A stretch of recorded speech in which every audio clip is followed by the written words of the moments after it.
예수님은 3년간의 짧은 공생이었지만 많은 병자들을 고쳐줬고 귀신 들린 자들에게 귀신을 내쫓아 귀신으로부터 자유와 해방과 회복을 주었고 풍랑을 잔잔케 하는 듯 많은 기적을 베풀어 주셨습니다.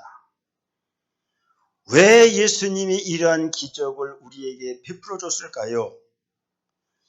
예수님이 하나님의 아들이시라는 겁니다.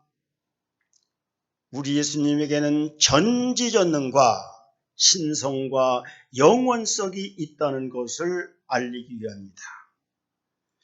결론적으로 말하면 우리 예수님이 우리의 메시아라는 것을 알려주려고 하신 사역이었던 것입니다. 그렇습니다. 우리 예수님은 우리의 구원주이시고 우리 예수님은 우리의 심판주가 되셔서 우리를 구원하시고 다시 오셔서 우리를 심판을 통하여 하나님 나라에 가게 하기 위한 주님의 축복의 역사라는 것입니다. 우리 주님이 구원자요 심판자라는 것을 우리는 믿어야 하고 이 믿음을 붙들어야 하고 이 은혜를 우리는 세상에 전해야만 되는 겁니다. 우리 예수님이 구원자요 심판자라는 것을 우리에게 믿게 하기 위해서 예수님은 12제자를 부르셨고 제자를 삼으셨고 오늘도 제자들을 통하여 우리에게 역사하고 계시는 것입니다. 더 구체적으로 말씀드리면 예수님께서 우리를 제자로 삼으신 목적을 세 가지로 나눠본다면 첫 번째, 오늘 14절에 있는 말씀, 이에 12를 세우셨으니 이는 자기와 함께 있게 하시고 라고 말씀하고 있습니다. 예수님과 함께 있게 하기 위하여 12제자를 세우시고 우리를 부르셔서 제자로 삼아주셨던 것입니다. 함께 한다는 단어가 메타라는 단어인데 같이라는 뜻도 있고 가운데라는 뜻도 있고 곁에 있다라는 뜻도 있는 것입니다. 예수님이 우리를 제자로 삼으신 목적은 나 있는 곳에 너희들도 함께 있게 하리라. 예수님과 함께 있게 하기 위함이라는 겁니다. 예수님의 사역 한가운데 서 있으라는 의미입니다. 언제나 너희는 슬프건 기쁘건 어떤 일이 있든지 예수님 곁에 있으라는 말씀이 되는 것입니다. 우리가 예수님 곁에 있을 때에 같이 있을 때에 예수님과 한 마음을 갖습니다. 예수님과 한 생각입니다. 예수님과 한 뜻되어 살아갑니다. 예수님 한가운데 있을 때에 언제나 우리는 예수님의 사역을 비껴나가지 않고 예수님의 사역의 중심에서 가운데서 주님을 돕고 우리가 사역을 하게 된다는 것입니다. 우리가 예수님 곁에 있을 때에 주님과 동행합니다. 그리고 주님과 동업하며 살아가게 되는 것입니다. 우리가 교회 생활에서 어떻게 주님과 함께 할 수 있나요? 목회자의 비전과 목회자의 기도와 목회자의 마음과 같이 할 때에 우리는 주님 있는 곳에 있는 것이고 주님과 함께 할 수 있는 것입니다. 이 신앙이 잘 되면요, 교회 축복 오고 자녀 축복 오고 생업 축복 오고 모든 복이 임하게 되는 거예요. 우리는 교회 사역에 항상 중심에 설 수 있어야 됩니다. 무슨 일을 할 때마다 요리조리 미꾸라지 마냥 빠져나가는 사람이 있어요. 십자가는 감당 안 하고 영광의 자리만 차지하려는 사람들이 있어요. 언제나 교회의 중심에 서는 것이 아니라 가장자리 서 있고 변두리 서 있고 구경꾼으로서 살아가고 팔짱 끼고 바라만 보는 그런 사람들은 예수님의 사역의 중심에 가운데 서 있는 사람들이 아니라는 사실인 것입니다. 어떻게 우리가 주님 중심에 서 있을까요? 교회의 사역의 중심에 함께 할 때 우리는 예수님과 함께 할 수 있는 것입니다. 우리가 주님과 동행한다고 하는 것은 주님과 함께 하는 것입니다. 주님과 동행할 때에 목회자와 동행하게 되고 성도들과 동행하게 되는 거예요. 목회자와 따로, 장로와 따로, 성도들과 따로, 이런 신앙은 위험한 신앙인 것입니다. 따로 기도하는 것이 아니고 따로 노는 것이 아니고 따로 일하는 게 아니에요. 바리새인은 기도할 때에 따로서 멀리 서서 기도했다고 주님은 우리에게 말씀하시면서 책망하셨습니다. 교회에서 성도들을 보면은요, 목회자와 너무너무 멀리 떨어져 있는 사람이 있어요. 성도들과도 떨어져서 교통과 교제가 되지 않는 사람이 있습니다. 여러분, 이거는 주님과 함께하는 것이 아닙니다. 목회자와 성도들이 함께하고 비전을 함께 공유하고 함께 일하는 것이 주님과 함께 있는 것이라는 말씀인 것입니다. 창세기 5장 24절 이렇게 말씀합니다. 에녹이 하나님과 동행하더니 하나님이 그를 데려가심으로 세상에 있지 아니했더라 말씀했습니다. 하나님과 동행할 때에, 예수님과 동행할 때에, 교회와 동행할 때 하나님이 그를 하나님 나라로 데려가신다는 말씀이지 무엇이겠습니까? 여러분, 우리가 주님과 따로 있지는 않습니까? 주님과 너무 멀리 떨어져 있지는 않습니까? 예수님께서 이 땅에 오신 목적을 한마디로 말하라면 임마누엘이라고 말할 수가 있습니다. 그래서 마태복음 1장 23절 주님 태어날 때 이렇게 말씀하셨습니다.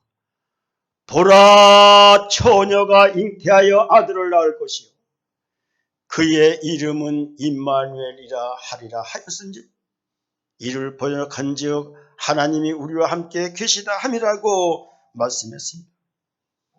예수님의 이름의 뜻이 하나님이 우리와 함께 하신다는 뜻을 갖고 있다고 하는 것입니다. 예수님 부활하셔서 이 땅에 40일 계시다가 승천하시면서 우리에게 하나의 귀한 위임 명령을 내기셨습니다. 그것이 마태복음 28장 19절 20절의 말씀이 되는 것입니다. 그러므로 너희는 가서 모든 민족을 제자로 삼아 아버지와 아들과 성령의 이름으로 세례를 베풀고 내가 너희에게 군부한 모든 것을 가르쳐 지키게 하라. 볼지어다 내가 세상 끝날까지 너희와 항상 함께 있으리라 하시니라 말씀했습니다.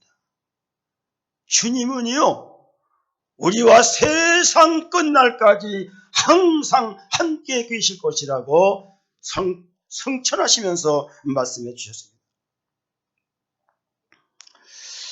요한계시록 5장에 보면 하늘에서의 천상 예배가 나옵니다. 하늘 보좌 옆에 어린 양 예수님이 있습니다. 그 옆에는 네 생물이 있습니다.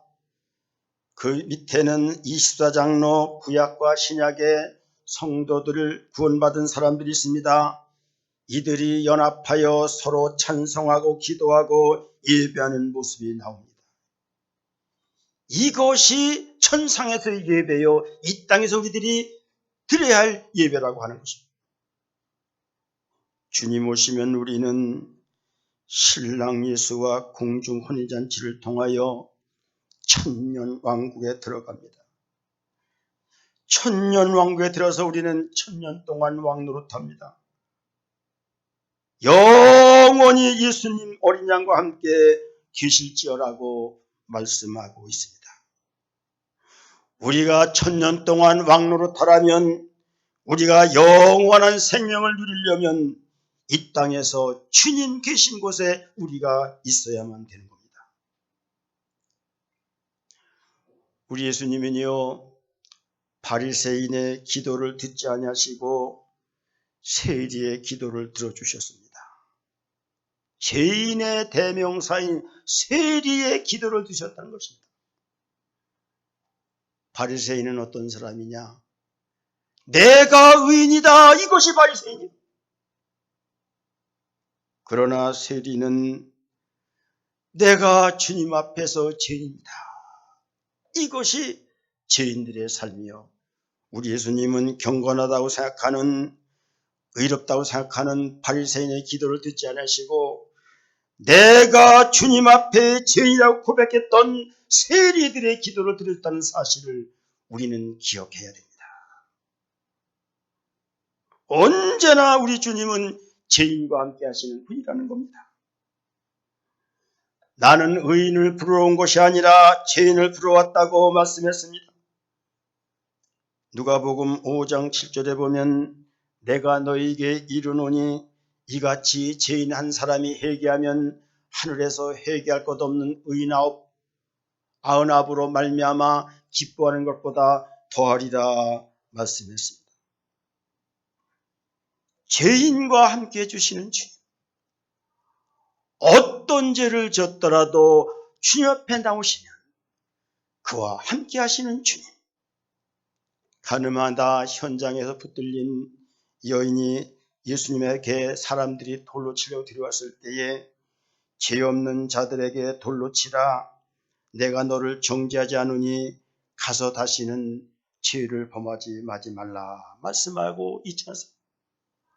어떤 죄를 지었더라도 주님 앞에 나오는 사람에게 죄를 용서해 주시고 그 죄인과 함께 하시는 하나님의 놀라운 축복을 우리는 성경을 통하여 보게 되는 것입니다. 우리 주님은 중풍병자를 고쳐주셨고요, 안진뱅이를 고쳐주셨고요, 문둥병자를 고쳐주셨고요, 혈기 마른 자를 고쳐주셨고요, 오늘날에는 암까지도 고쳐주시는 주님, 귀신 들린 자에게 치유를 베푸셔서 회복과 권능과 일상생활의 기쁨과 평안으로 돌려보내는 주님, 우리가 어떻게 해야 하면 주님 있는 곳에 있을 수 있을까요? 우리는 병든 자와 고통을 함께 나누는 겁니다. 병든 자의 아픔을 우리는 찾아가는 겁니다. 성도가 입원했을 때에 찾아가서 위로해주고 격려하고 따뜻한 사랑을 베푸는 것은 주님과 함께하는 우리의 믿음 생활이에요. 성경의 부자와 나사로의 비유를 잘 생각해 보세요.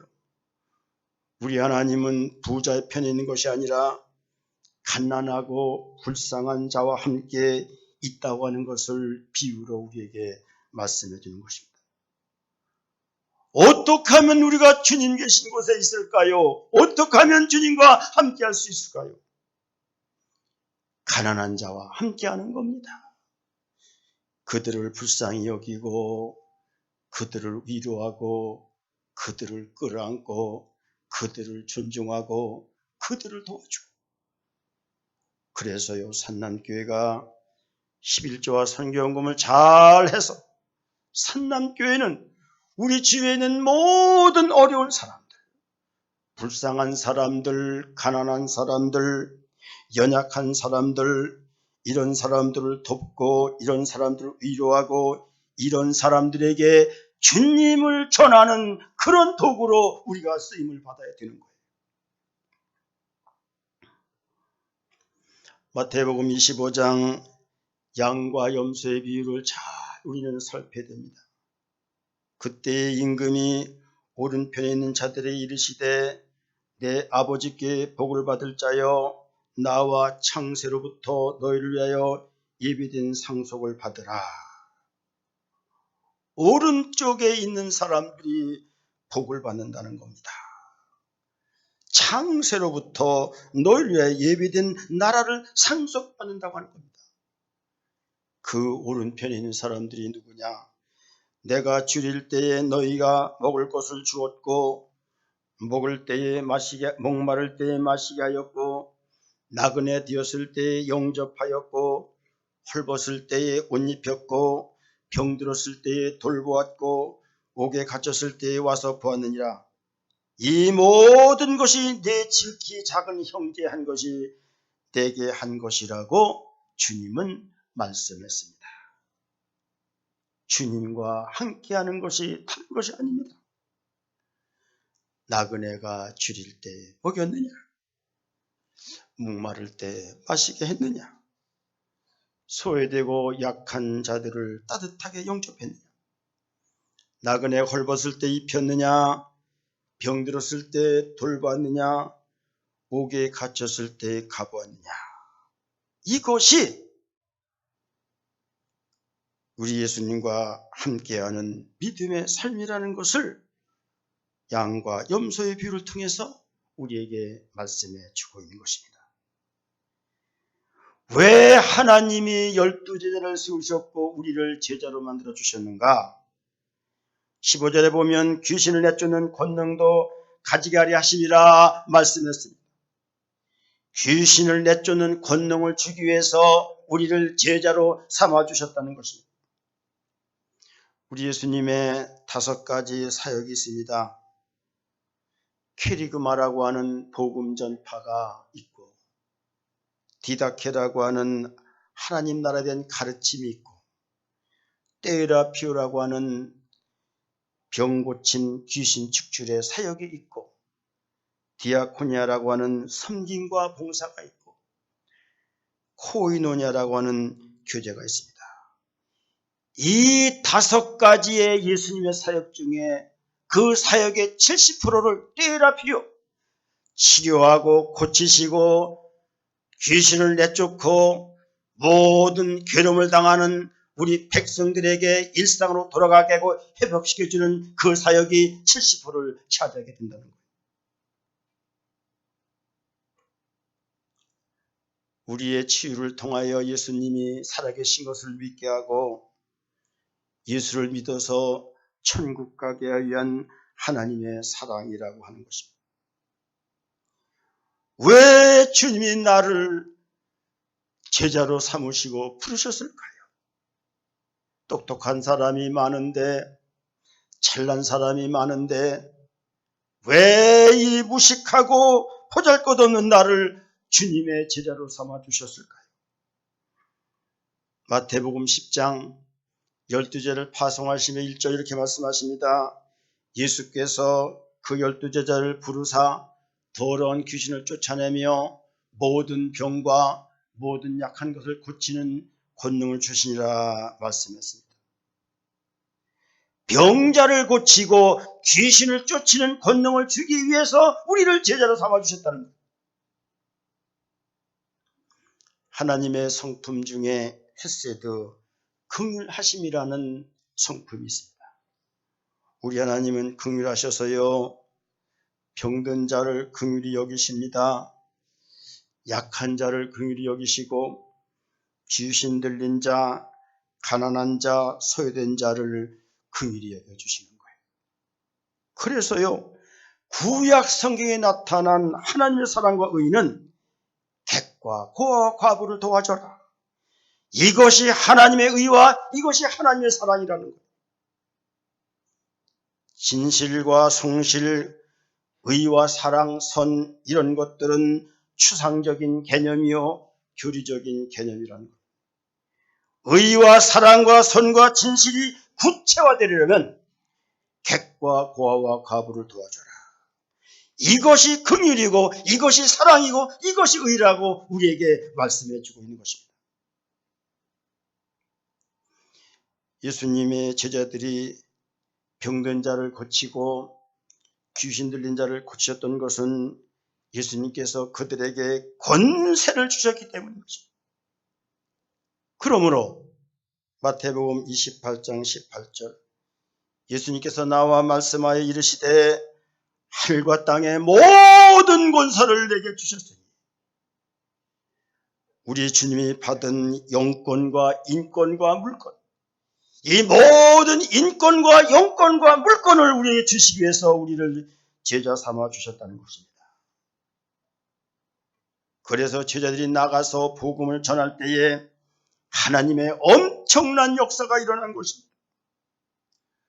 사도행전 5장 15절에 보면은요, 베드로가 지날 때에 그림자만 덮쳐도 병이 나기 때문에 베드로의 그림자가 덮일까 하면서 사람들이 몰려들었습니다. 사도행전 19장 12절에 보면 심지어 사도 바울이 몸에 있는 수건과 앞치마를 가져다가 다른 사람에게 덮으면 병이 낫고 귀신이 쫓겨나가는 놀라운 역사가 일어나지 않았습니다. 베드로가 성령 충만하여 회개의 말씀을 전할 때에 3,000명, 5,000명이 회개하고 주 앞에 돌아오는 놀라운 역사가 나타났던 것입니다.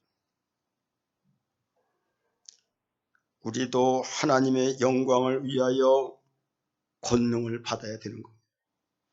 전도하기 위하여, 병든 자를 고치기 위하여, 귀신 들린 자를 회복시키기 위하여 우리가 하나님 앞에 권능을 구하고 이미 우리는 권능과 능력을 받은 거예요.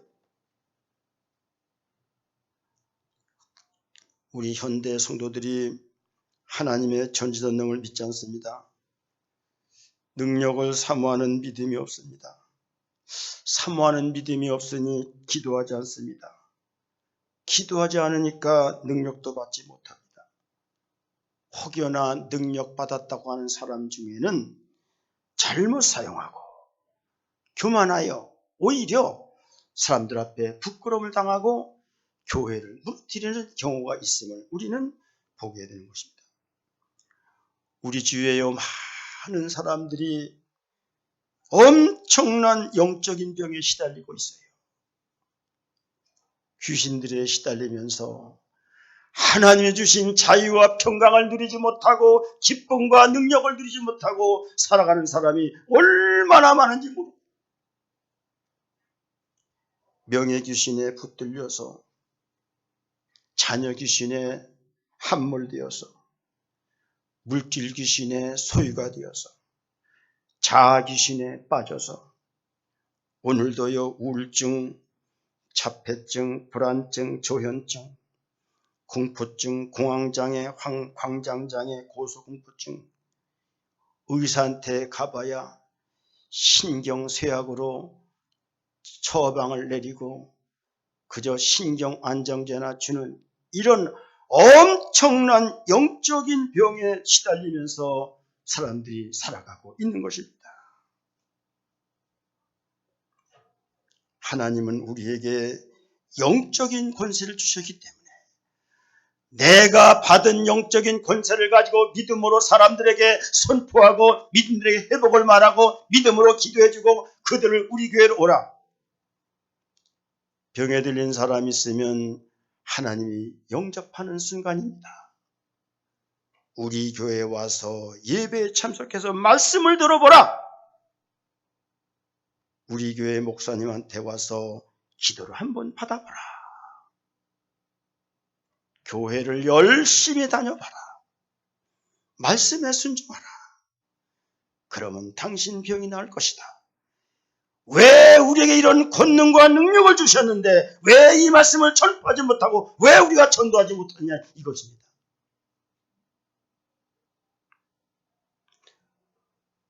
은사를 받은 분도 있지만요, 이미 우리에게 이 권세와 인권과 영광과 능력을 주셨는데 이것을 활용하지 못하고 이것을 나타내지 못하는 것이 우리들의 믿음의 약함이라는 것입니다.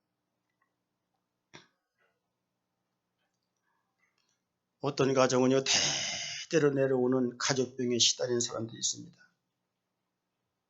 어떤 가정은 음란마귀가 대대로 내려옵니다. 어떤 가정은 알코올 중독병으로 대대가 가정이 어려움을 겪습니다. 어떤 가정은 노름으로, 어떤 가정은 혈기로, 어떤 가정은 이상한 유전병으로, 어떤 가정은 신내림으로. 지난 수요일 날 다니엘 기도를 하면서 어떤 목사님의 간증을 들었는데, 이 목사님은 아주 무속인들에게 찾아가서 그 사람들을 전도해서 예수 믿게 하는 그런 사명을 하고 있더라고요. 그런데 많은 무당 귀신들이 그 목사님의 전도를 받고 하나님을 믿고 예수 앞으로 돌아오는 그런 많은 역사가 있음을 우리는 이 간증을 통해 들었습니다. 그렇습니다. 우리 하나님의 말씀은 능력 있는 말씀. 그러므로 히브리서 4장 12절, 하나님의 말씀은 살아있고 활력이 있어 좌우의 어떤 낯선 검보다도 유리하여 혼과 영과 및 관절과 골수를 찔러 쪼개까지 하며 또 마음의 생각과 뜻을 감찰한다고 했습니다. 하나님의 말씀은 살아있고 운동력이 있는 거예요. 하나님의 말씀이 미치면은 역사가 나타나는 거예요. 하나님의 말씀에는 능력과 치유의 은혜가 있는 거예요. 이걸 우리가 먼저 믿을 때 우리에게 권세가 임하고 능력이 임하는 겁니다. 이 능력 있는 사람들로부터 말씀이 나갈 때 치유가 나타나고 회복이 나타나게 되는 거예요. 나의 등 뒤에서 나를 도우시는 주, 나의 인생 길에서 지치고 혼나여 매일처럼 주저앉고 싶을 때 나를 밀어주시네. 일어나 걸어라, 내가 새 힘을 주리니.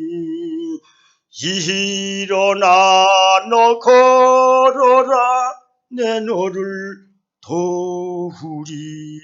할렐루야. 일어나서 걸으라고 말해야 되는 거예요. 당신이 우리 교회에 나와서 기도하면 병이 나는다고 우리는 확신한 자세를 가지고 말해야 되는 거예요. 지금 당신이 가난한데요, 교회 와서 잘 섬기고 말씀에 순종해 보세요. 하나님은 당신의 기업을 축복해서 넘치는 축복을 주실 것이라고 확신 있게 말씀해요. 이것이 우리에게 주신 인권과 영광과 물권인데 믿음이 없고 확신이 없어서 우리가 말하지 못하는 것입니다. 그러므로요, 14절에 보면은 이 12를 세우셨으니 이는 자기와 함께 있게 하시고 또 보내사 전도하며 우리를 전도하기 위해서 우리를 제자로 삼으시고 12제자를 만들어 주셨다는 것입니다. 12제자를 부르신 목적이 뭐냐? 천국 복음을 전도해서 예수 믿게 하기 위한 주님의 사랑과 은혜라는 것을 우리는 알아야만 됩니다. 그러므로 마태복음 4장 17절 보면 예수님께서 공생의 첫 번째 설교가 예수께서 비로소 전파에 이르시되 회개하라, 천국이 가까이 왔느니라, 이렇게 전파했던 것입니다. 우리 예수님이 하늘 영광을 버리고 이 땅에 오셔서 십자가를 지셨습니다. 죄인을 용서해 주시고 천국 구원이라고 하는 이 엄청난 축복을 주시기 위해서 우리를 부르셨는데 입이 둔하여 말을 하지 못합니다. 믿음이 없어서 선포하지 못합니다. 확신이 없어서 외치를 못합니다. 마가복음 16장 15절 18절은 예수님 부활하셔서 부활을 의심하는 제자에 나타나셔서 예수님의 지상명령을 말씀하십니다. 또 이르시되 너희는 온 천하에 다니며 만민에게 복음을 전파하라. 믿고 세례받는 사람은 구원을 얻을 것이요 믿지 않는 사람은 정죄를 받으리라. 믿는 자들에게는 이런 표적이 따르니니 곧 그들이 내 이름으로 귀신을 쫓아내며 새 방언을 말하며 뱀을 집어 올리며 무슨 독을 마실지라도 해를 받지 아니하며 병든 사람에게 손을 얹은즉 나으리라 말씀하셨습니다. 이 말씀은 사람의 지식이 아니고 사람의 정보가 아니고 하나님의 생명의 말씀이고 능력의 말씀이고 권능의 말씀이에요. 왜 이 말씀을 믿지 못하고 이 말씀을 전하지 못하냐, 이 말씀인 것입니다. 우리는 만민에게 복음을 전파하기 위해서 능력을 받아야 합니다. 그리고 필요하면 은사도 구해야 됩니다. 병든 자를 고쳐줘야 됩니다. 우리 주위에 병에 시달린 사람이 너무나 많이 있는 거예요.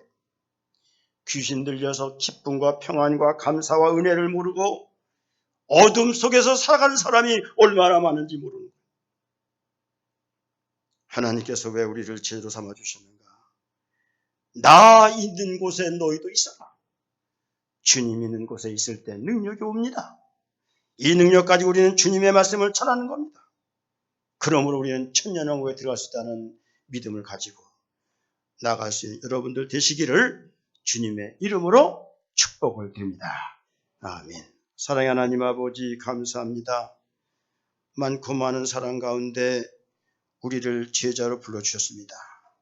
그것은 주님 곁에 있게 하기 위함이요, 또는 능력을 받아서 많은 사람에게 복음을 전하기 위해 말씀하셨사오니, 주님 곁에 계시고 능력 받아서 많은 사람에게 천국 복음을 전할 수 있는 우리 모든 성도들 되도록 은혜 주시기를 간절히 바라고 원하올 때에 다시 오실 우리 주 예수님 이름으로 기도드리옵나이다. 아멘.